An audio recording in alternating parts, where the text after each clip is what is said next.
오늘 조사 결과에 대해 의료계 입장은 어떤지 대한산부인과 의사회 원영석 총무이사 연결해서 이야기 나눠보도록 하겠습니다.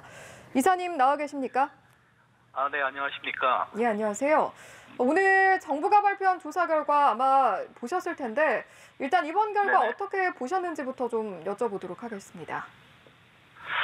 우선 정부에서 조사한 통계 자료만 보면 예. 2005년 34만 건에서 2011년 16만 건으로 줄었고 또 이번에 조사한 건 5만 건으로 계속 감소하고 있는데요. 예. 저희는 감소한다고 해서 낙태죄의 문제가 해결되는 것은 절대 아니라고 생각을 합니다. 아직도 진료 현장에서 보시면 예. 낙태 수술 때문에 힘들어하고 또 고민하는 환자들이 많고 사회적 합의가 이루어지지 않은 상황에서 예. 낙태 수술에 대한 책임을 이제 의사에게만 묻고 있는 현실이기 때문에 좀 더 근본적인 문제점들을 해결하도록 정부가 노력해야 된다고 생각을 하고요. 예. 게다가 통계적인 산출 과정에 있어서도 문제가 많다고 봅니다. 통계적인 산출 과정에 있어서 문제가 있다고 말씀을 해주셨는데 네. 사실 인공 임신 중절 수술 같은 경우에 워낙 음성적으로 이루어지기도 하기 때문에 사실 정확한 통계를 내기가 어렵다고 들었거든요. 의료계 추정치는 어느 정도인가요? 네, 보사연에서 어떤 형식으로 조사했는지는 모르겠지만 예. 특히 미혼 여성들은 이제 수술한 것을 밝히기 꺼려하고 예.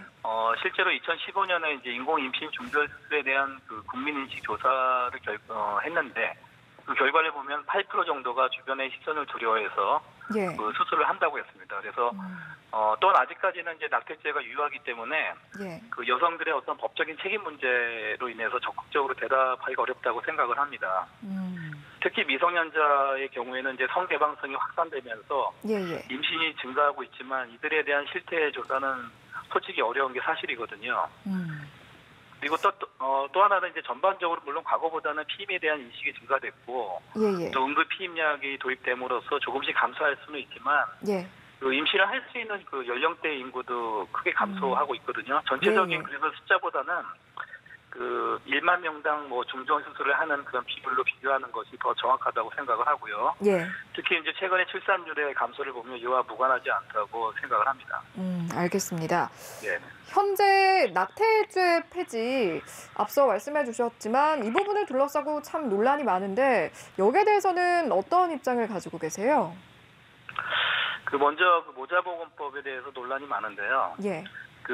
모든 모성 감염이 바로 태아에게 감염되는 것은 아니고 다만 근데 감염의 우려가 있다는 것만으로 오히려 중절 수술이 합법화되고 있고요. 예. 부모가 유전적인 장애가 있다는 것만으로도 우세학적인 면만 내세워서 실제로 유전되지 않을 수 있음에도 이 역시 중절 수술이 합법화되어 있는 상황입니다, 오히려. 예. 그래서 이거는 의학적으로 판단해야 될 문제이지 법에서 정해서 우리가 불필요한 중절 수술을 만들 수 있다는 허점이 있습니다. 예. 또 거꾸로 얘기하면 이제 모내와 같은 그런 심각한 기형아의 경우에는 분만 후 대부분 사망하거든요. 근데 예. 이거를 낙태죄로 처벌하는 황당한 경우가 발생하고 있습니다. 그래서 비현실적이고 의학적으로 타당하지 않기 때문에 모자보건법을 꼭 개정을 해야 된다고 생각을 합니다. 그럼 개정을 할 때 어떤 방향으로 좀 개선이 돼야 할까요? 지금 저희가 이제 보기에는 현재에서도 지금 낙태죄 위헌 여부를 심리하고 있는데요. 예. 문제는 이제 의사들은 판사가 아닙니다. 근데 그렇다고 해서 당장 수술을 원하는 환자들에게 판사에게 아니면 정부에 가서 동의를 받아오라고 할 수도 없는 현실이고요. 그래서 저희는 인공 임신 중절 수술을 원하는 여성들의 대부분 사회적으로 또 경제적으로 약자인 경우가 많고 예. 특히 젊은 미혼 여성들은 앞으로 사회 경제적으로 안정된 후에 임신과 출산을 담당해야 되기 때문에 국가의 미래를 위해서도 보호해야 된다고 생각합니다. 알겠습니다. 특히 예. 보통 OECD 국가를 우리가 비교를 많이 하는데 네. 실제로 36개 국가 중에서 25개국은 사회 경제적 이유로 본인이 원하는 경우 수술이 가능하거든요. 예.